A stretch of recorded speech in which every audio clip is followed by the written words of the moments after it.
Hello and welcome to episode 28 of Mad Knitting. My name is Susan. My pronouns are she, her, and I am coming to you from Madison, Wisconsin, where I live and work. Today is November 28, 2022. It is Monday, and I'm taking a little break from work because I have been staring at my computer screen for so long that my head was starting to spin a little.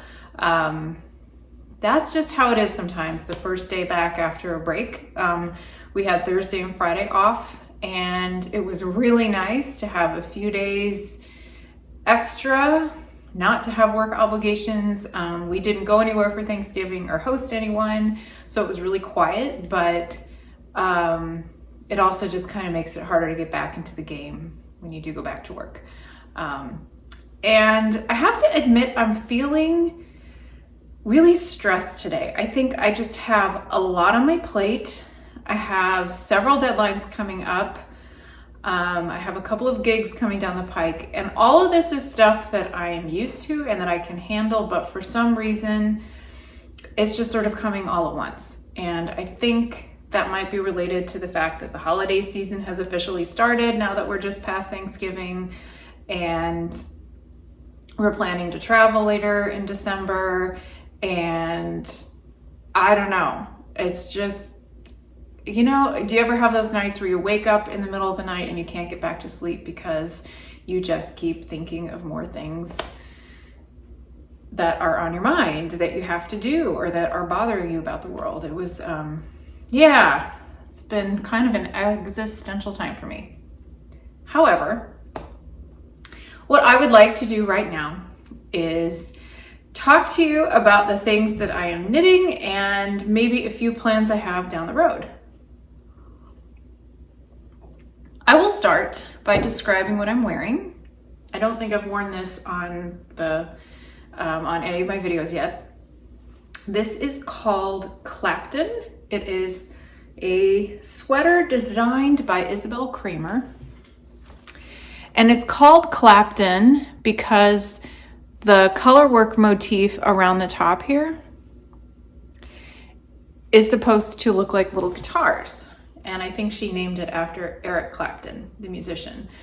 Unfortunately, Eric Clapton is like a big time COVID denier and deep into conspiracy theories, but several years ago, of course, we had no idea about that. And I made this before any of that was known or public.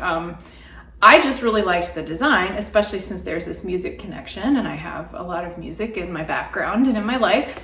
So I really enjoyed making it. One of the things that I really like about this sweater is that it is made out of sport weight yarn. So it's really lightweight, but it is still very, very warm. So it is light but warm. And I think I need more sweaters like this in my life. A lot of what I have is like worsted weight or, a little thicker, but this is really comfortable. So I brought a partial skein of the light color just to give you a better look at it. It's Reynolds whiskey, which they stopped making a long time ago, unfortunately. I had gotten a whole bunch of this years and years ago, intending to make something else. I fell out of love with whatever that pattern was, but I still had all this yarn in different colors. So when I was ready to cast on something new, whenever that was, I think that was 2 winters ago, I ended up on this pattern.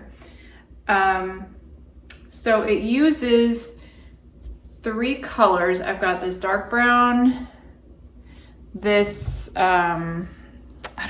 heathery sort of purplish lavender color, this light blue, maybe that's 4 colors, and then this darker teal. So in this part of the motif, I did have to use 3 colors per round, and I did not enjoy that, but you can see that it's just a couple of rounds. It wasn't very much. So yeah, I actually wear the sweater quite a lot. The yarn is sport weight, but you can see that it's like loosely plied, sort of 2-ply. So you could very easily knit it at a much tighter gauge to make a firm fabric. I think this would work really nicely for a very warm hat. I have quite a bit left. You can see that there's like a lot of this left, and there were a couple of other colors that I ended up not using. So someday down the road, I will probably make some more mittens or hats or sets of those things out of this, because it is really pretty nice yarn. And I've worn this sweater a lot over the last 2 years, and it has worn very well. I don't see pilling or other signs of wear. It's not felting anywhere. So thumbs up on that. As for the things that I am knitting nowadays, my brain is kind of all over the place. It sort of goes with that whole existential issue that I was going on about a few minutes ago. So I'm just gonna take things one at a time. I have one finished object. Unfortunately, I don't have more, but you'll understand why as I go through everything. So maybe it was my last episode, I talked about this new pattern out called the Kindra hat from Whimsy North. The designer's name is Margaret. I think her last name is Stauffacher, something like that. But she's local to Madison, so I was pretty excited when I discovered her. Don't remember how exactly I ran across her her stuff. You know, she's got a YouTube channel and she's on Instagram, and but I think she has some kind of background in either marketing or design or some combination of those. And you can really tell because she does a lot with color work, and it's just really intriguing and beautiful.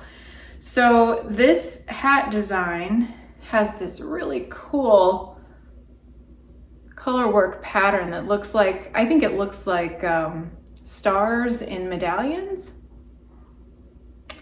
And I made this in about 2 days because it was pretty potato chippy. It was hard to put down. Now, this is for my niece, who is 6 years old, and I have a feeling it's going to be pretty roomy on her because it fits me. When I looked at the measurements and the cast-on stitches and stuff, I thought, I should probably make an adult size small. It comes in at least 4 sizes, so you have a good range of sizes. And I made some assumptions that were not very wise. I actually have a failed first attempt at Kindra that I'm going to show you next. But I'm going to go ahead and give this to my niece because even if it's a little big on her now, she will eventually grow into it. She also has quite a lot of curly hair, so that will help fill it up. And, you know, if she doesn't want to wear it, maybe her mom will want to wear it. I am very pleased with how well the pom-pom matches. This pom-pom is from Barrett Wool Co. That is a company owned by Susan B. Anderson that I talk about a lot and you're going to hear more about later. But she sells these pom-poms that snap on. So you sew one part of the snap to the hat, and then you can just put the pom-pom on there. So theoretically, if you had several colors and felt like switching them out, you could do that. It reminds me a little bit of when I was in 5th grade, I got one of those watches that had the different color wristbands, and you could switch, I think it was called a swatch, and you could switch out the clock face in these different color wristbands to like match your outfit. So there was like a blue one and a pink one and a green one and a clear one, and I had one and I just thought it was the best thing ever. I loved my swatch and picking different colors to wear every day. So you could do that with this pom-pom if you had different colors on hand. The yarn I'm using is by Berroco, and it is, I'm going to pull the label off this other color to show you. It's Ultra Wool DK. It is a superwash wool, which, as I've said before, I keep saying that superwash wool is not my favorite thing for color work, and then I keep using it for color work because I keep making like hats and sweaters and things for small children and babies. And washable yarn just seems like the best choice for small children. But it's really nice. It's not like plasticky or slippery. It's very pleasant to knit with. Now, the reason I am using this yarn for these hats is because I have these sweaters that I am making for my nieces, and I have made zero progress on them since the last time I talked about them, which was like 2 videos ago, but I'll show you them real quick just so you can see how everything fits together. So for the older one, I am making, well, it's the same pattern. The pattern is called Hide and Seek by Danny Sunshine. And for my older niece, I'm using these colors. So I have this light blue, almost periwinkle, and I'm using this light pink for the stripes. And for her hat, now this isn't perfectly coordinating, but I'm using that same pink. And for the color work contrast, this red. So I don't even know that she would necessarily wear these two together, but I just like how there's this pink color in common between the sweater and the hat, even though they otherwise don't have much in common design-wise. Now, for my younger niece, I am making the same design in a smaller size with different colors. So for her, the colors I'm using are 2 shades of teal. This dark and light teal.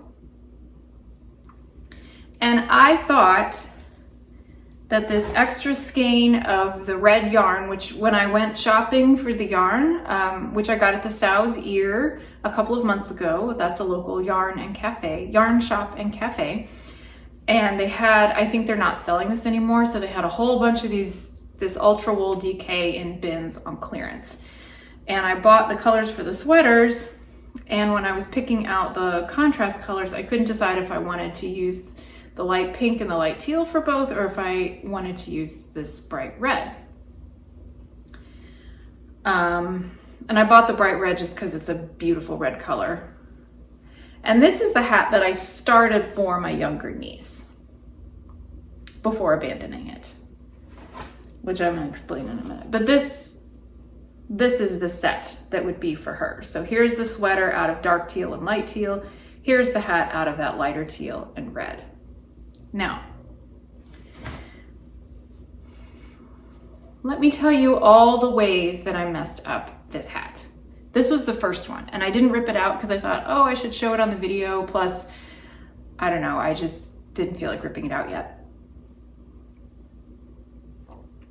Now, first of all, one of the cool things about this hat pattern is that Margaret gives you options for sizes, first of all.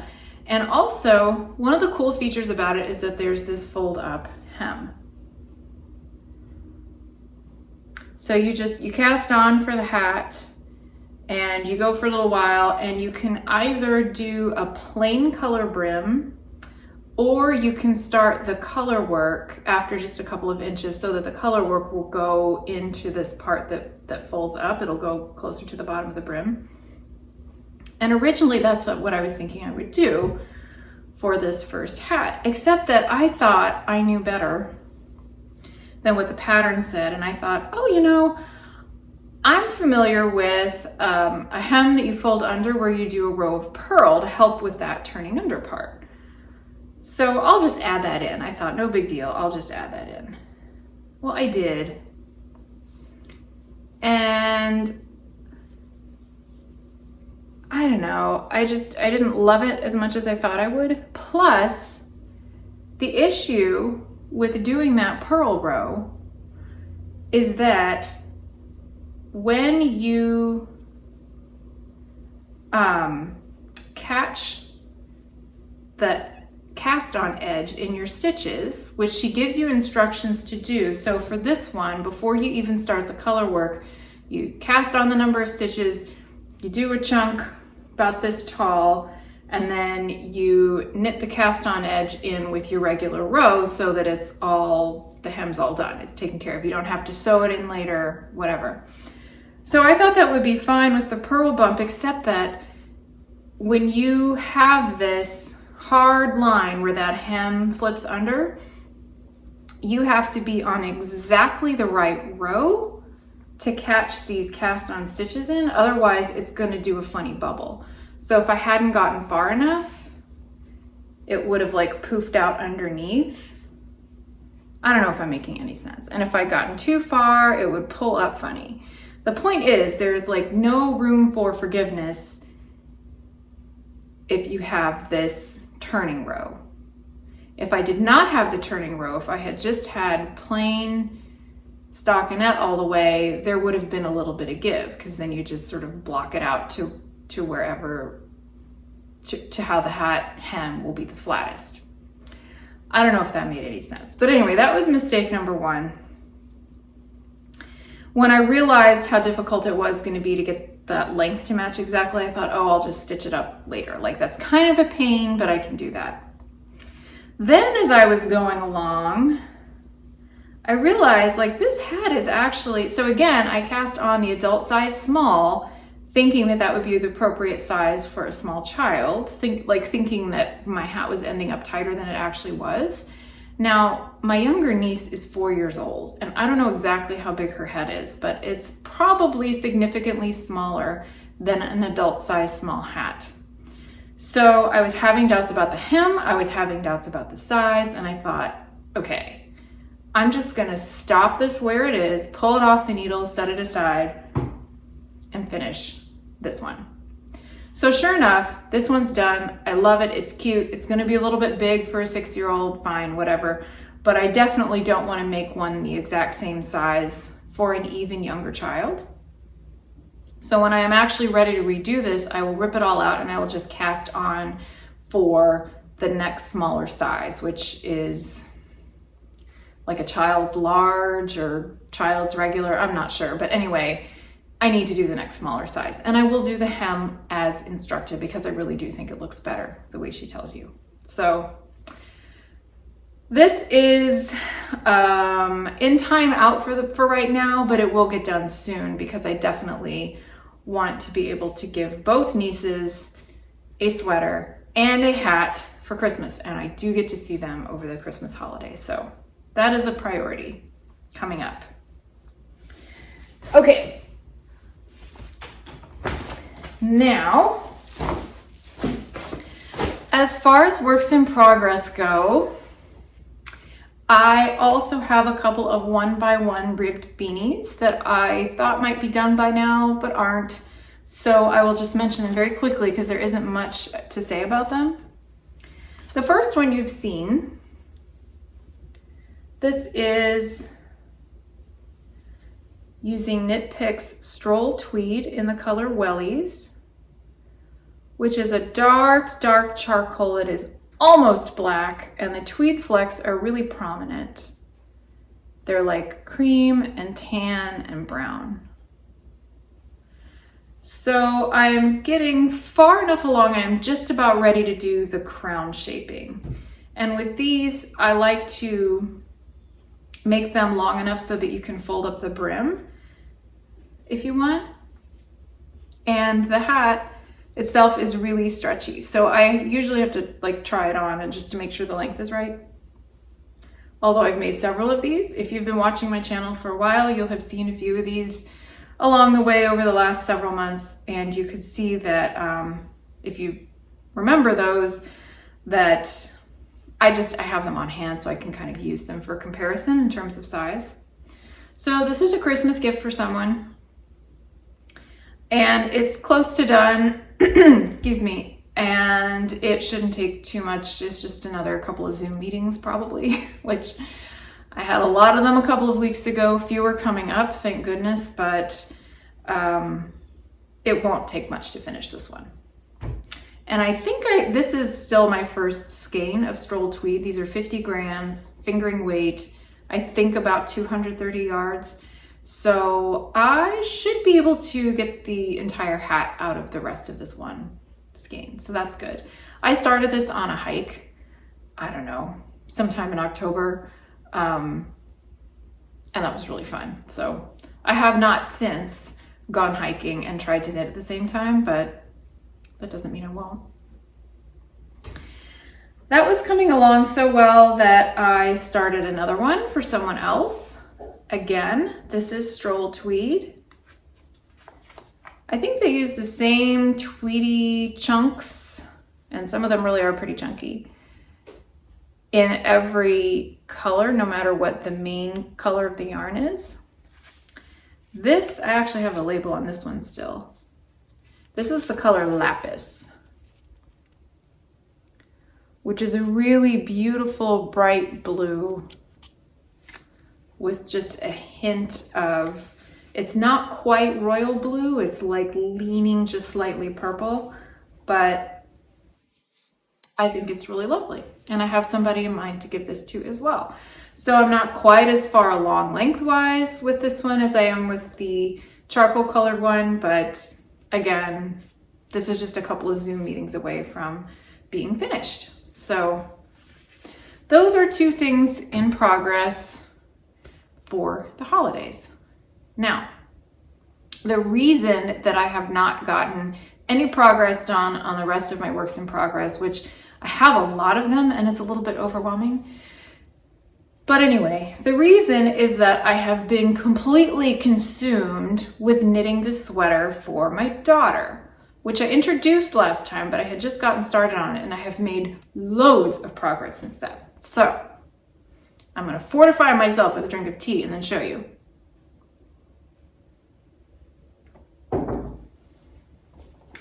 I will tell you what the pattern is first.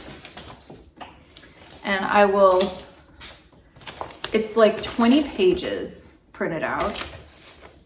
So it's kind of a pain flipping through them all to get to the different charts and stuff. But I will show you the cover photo, and I will also insert a picture that is not black and white and easier to see.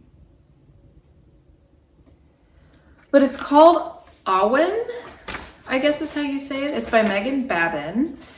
The pattern is available both on Ravelry and on the Hudson and West Co. website, so I will link them both.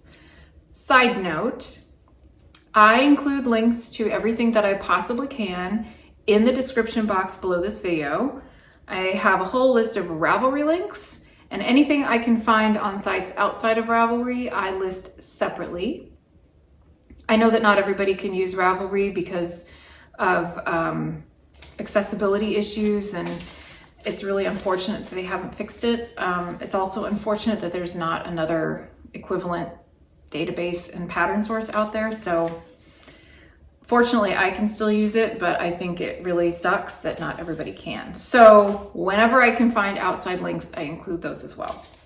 Anyway, Hudson and West Co. I really am not familiar with the company other than having bought this pattern, but I think they sell yarn because the pattern calls for their yarn originally, and they have lots and lots of cabled things on their website. So you saw in the picture that it's a man, or somebody who appears to be man, wearing the sweater. It's really designed to be unisex, so anybody who wants to wear something with lots of cables should be able to wear it. The main thing to watch out for is yoke depth, because I am making this for my daughter. She's turning 15 in 2 weeks, hence the rush to get this done. I want this to be done by her birthday, if not before.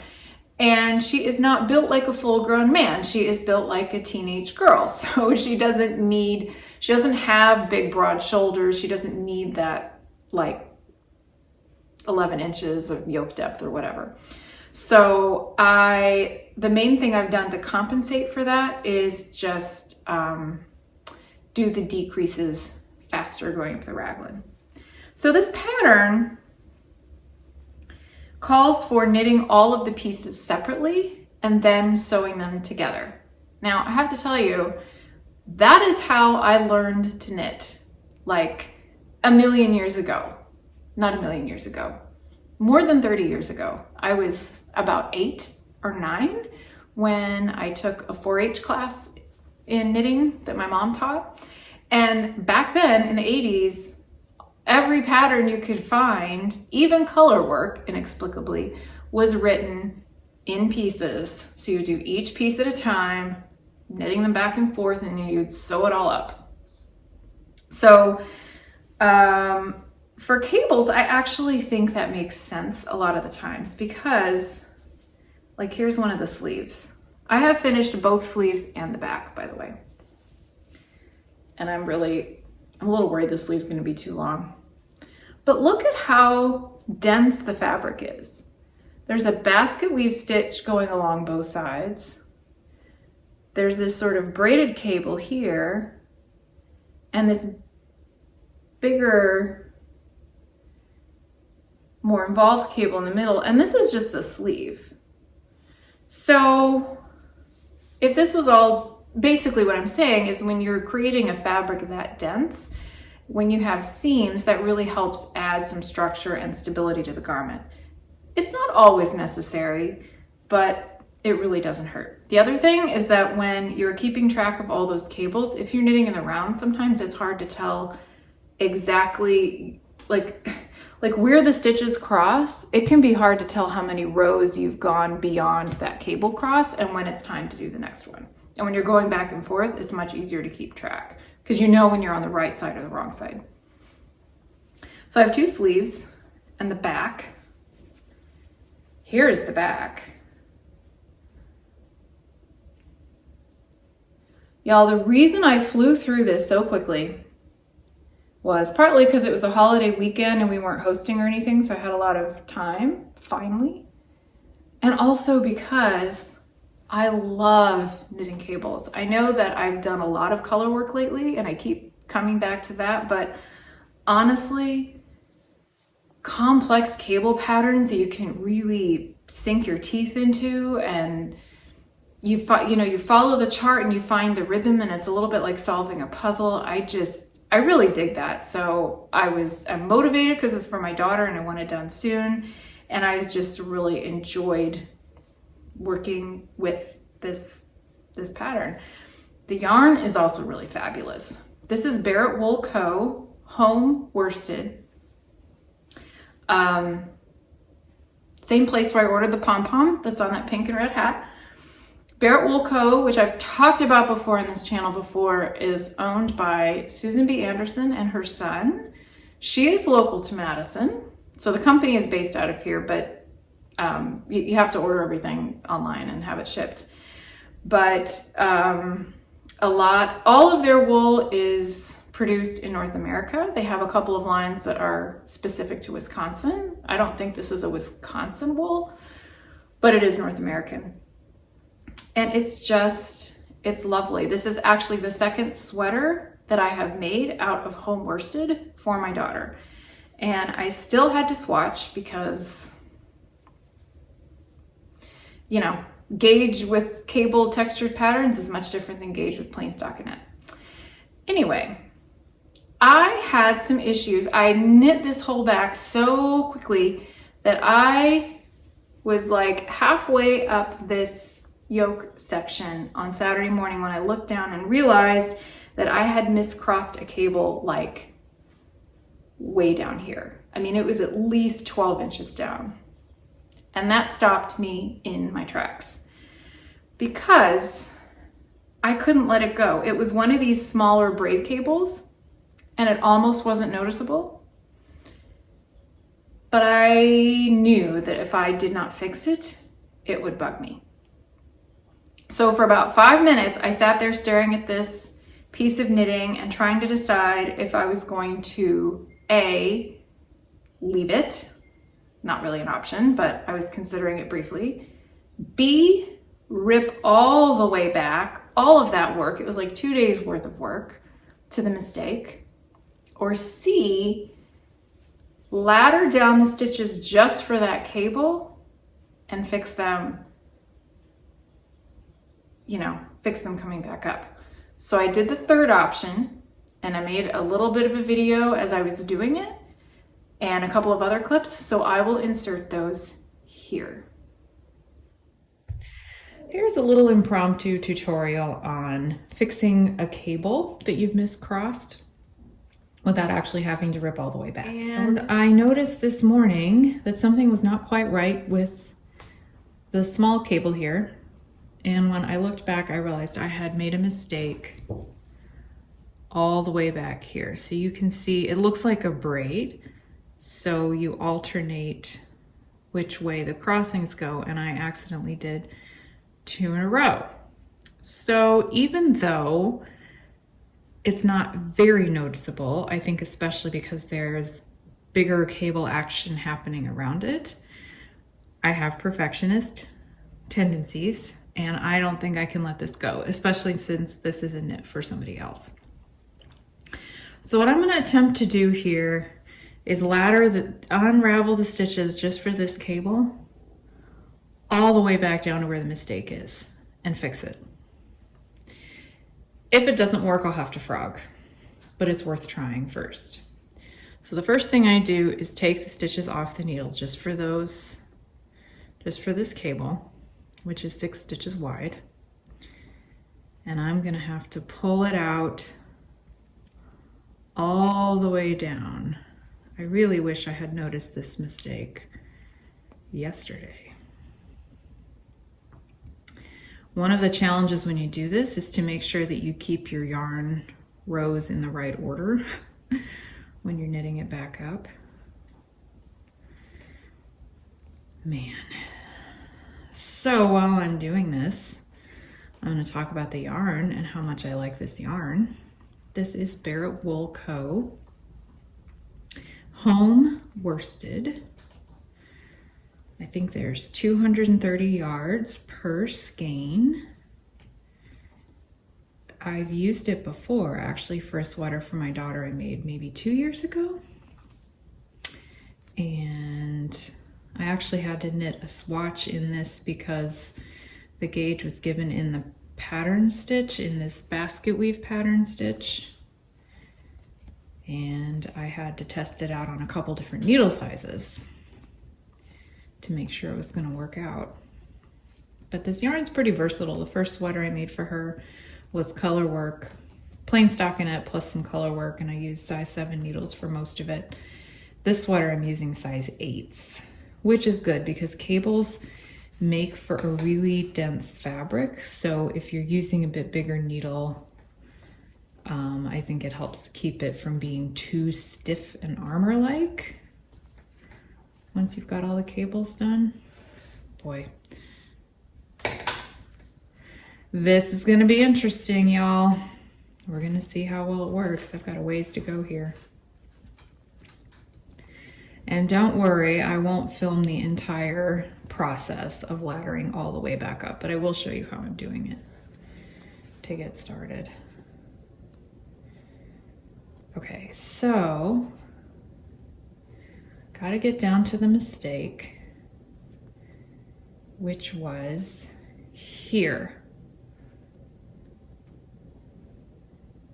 I was supposed to cross these, I don't know if you can see.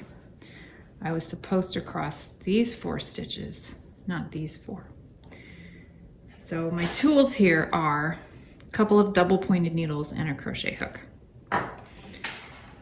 And I don't even know if there's a good way to explain what I'm about to do. So the way it's supposed to work is these stitches were supposed to be crossed over like that. So what I'm gonna do is put all of them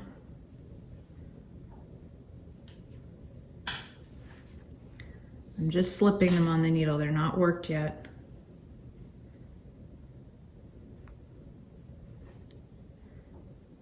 Don't even know if you can see what I'm doing here. This is a very awkward angle I'm sitting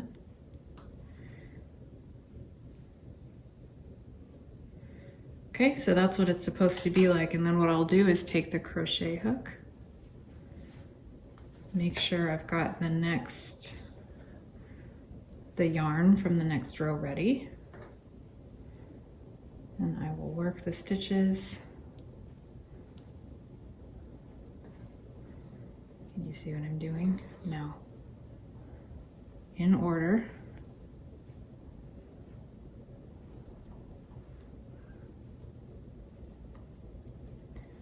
I might need a smaller crochet hook for this to work,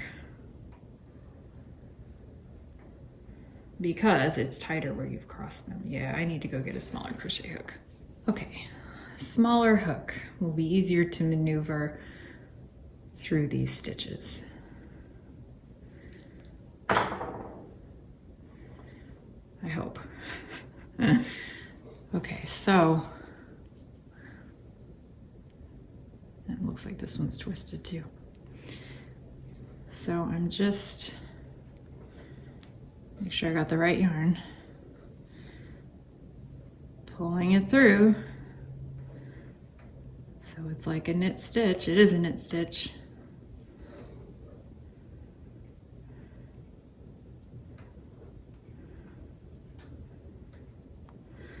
Like so.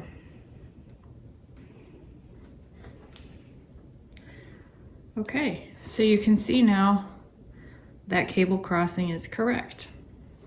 What I need to do now is slip all the stitches onto a double point needle so they don't get caught in the hook.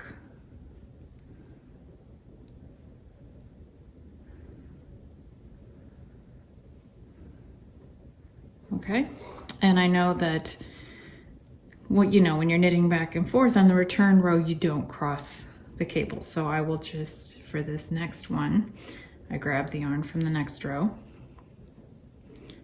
and I'm just gonna knit, or pull the crochet hook so the stitches are knit. Trying not to split the yarn. This is really awkward and challenging, which is why I was not excited about doing this. But it's worth it to fix a mistake, especially for a sweater I'm making for somebody else.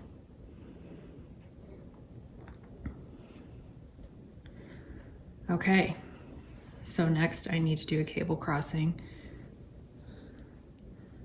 on these 4 stitches going the other way. And I will continue that all the way up. And we'll see if this works out.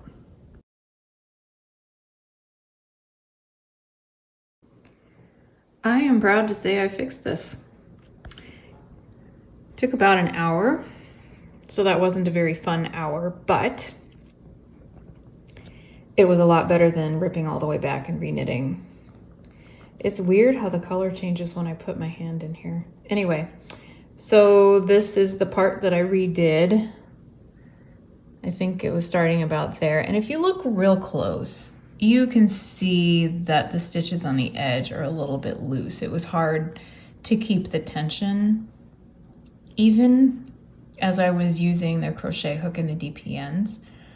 But like I said before, this is wool yarn, and I think that with a good blocking, it'll kind of even out. The tension will even out once it's soaked and blocked. I'll have you know, it was really awkward filming that because I had my phone on a tripod set up kind of by the corner of the table, and I was trying to do the knitting without knocking it over, and I realized at some point that my hands were really in the way. So I don't know how well you can see exactly what I was doing, but long story short, it's fixed, and I have blocked this piece thoroughly and the sleeves, and I think it is all evened out. You can tell if you look really close that the stitches are a little bit loose here along the edge where I had dropped those stitches down and I had to ladder them back up, but it looks a lot better than the mistake. So I've decided I'm okay with that. Now, I always, when I block knits, whether it's pieces that I need to sew together or something that is completely done. I always do a full soak. You need at least 15 minutes so the water can really soak in. I think I gave it a couple of hours because I got it going and then had other things to do before I came back to it. Soak it completely in lukewarm water, usually with a little bit of wool wash, just because I think it smells nice. And then very gently roll the pieces up in a towel, squeeze out as much water as you can. And then I always set the pieces, or whatever it is, just on this like mesh drying rack thing in front of a fan. And it took a day, but everything's pretty much dry now. And I will say that what blocking does with cables, I don't think the size has changed really, but everything is just kind of relaxed a little bit. Before you block, and you can see it in the front that I've started knitting, everything looks good. It's cabled, it's like coiled, sprung really tight, coiled really tight. And I think the blocking just kind of helps it relax a little bit. So I do that. What I'm gonna do before I get too much farther actually with the front, because I'm a little concerned about fit. I feel like this looks like a really long yoke, even though I did the decreases faster to try to cut down on that tallness. I'm gonna baste the sleeves into the back and just kind of hold it up to her and see how well it's fitting. If it's too tall, I'm not exactly sure what I'm gonna do, so stay tuned for that. So I've spent so much time making this sweater that I have let most of my other works in progress fall to the wayside. So the epistrophe / dog star sweater that I'm making for myself, no progress on that. The light ease that was my Zoom knitting for a while, it's been sitting in a basket by my laptop for weeks, untouched. I have a sock I started that I've barely picked up, and I have all of these plans that I'm kind of afraid to even talk about because this happens to me every year. I get super ambitious. All of a sudden I get this like spurt of energy, like right around the beginning of December. And I think, oh man, there's all these things that I want to make for the holidays, for myself and for my family. And I don't actually have time for all of it. So rather than share a bunch of plans that I cannot see through, I'm gonna wait until I've gotten those things started or completed or what have you, underway, before I share them here. I just did want to briefly touch on a couple of things that are non-knitting related. So if all you wanted to hear about was knitting, then great, I'll see you next time. But I'm just gonna do this quickly. I shared last time about my idea for Advent, for just a December project to kind of help get through the stress and the darkness and just everything going on in the month of December, which I think I'm really gonna need because, like I mentioned at the top of the episode, I have a lot going on and I'm kind of stressed, and I think doing anything like knitted related for a countdown or Advent would just make it worse, honestly. But getting back to my roots in music and professional collaborative pianist world, I have decided that I will be looking at Schubert's Winterreise every day of December through the 24th because there are 24 songs in this cycle. Now, this is a really important work of music. Many, many scholars have written a lot about it. It has been studied a lot. It has been performed a lot and recorded a lot. I don't think I'm really going to have anything new or original to say about it, but it's a wonderful piece of music and I've actually never performed it. I've learned a lot of the songs from it. There's a singer I work with regularly and we've learned some and read through them all at some point, so I'm familiar with the cycle.